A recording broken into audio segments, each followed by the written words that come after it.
terrorist attacks and a devastating fire are seared into our memories. The volley of police shots at Borough Market repeated on TV, and the screams for help from blazing Grenfell Tower heard in mobile phone recordings posted to social media.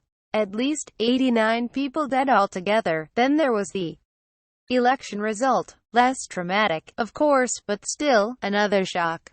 This is probably how historians will remember this time: Theresa May, barely clinging to power, and starting negotiations to take Britain out of the European Union. It began on Saturday, June 3, on London Bridge when a white van rammed into pedestrians and then was left abandoned. 3 men descended into the warren of Borough Market and its tourist pubs and restaurants. The men carried long knives strapped to their wrists and stabbed anyone in sight. They killed 3 women, 5 men. Police Constable Wayne Marcus heard a woman scream, got his baton out and charged. He was knifed in the head, just by his right eye, but somehow survived with multiple injuries. "My one aim was to keep people alive," he said.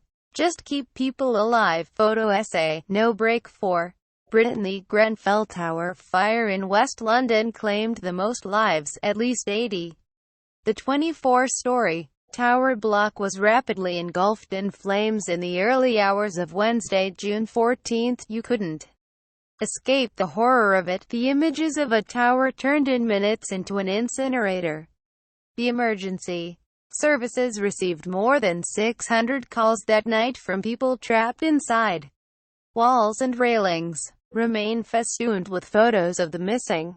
People are still laying fresh flowers, and finally, there's a small shrine, flowers and scribbled notes, on a corner of an anonymous lane just off the busy Seven Sisters Road in Finsbury Park, North London.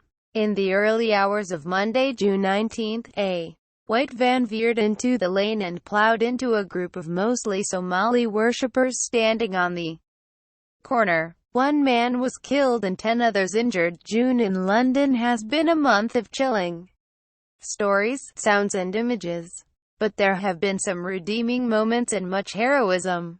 At Finsbury Park, we were reminded of Londoners' common humanity, that communities here happily live side by side. The Somali owner of a nearby cafe, Abdul Maridi, was quickly on the scene.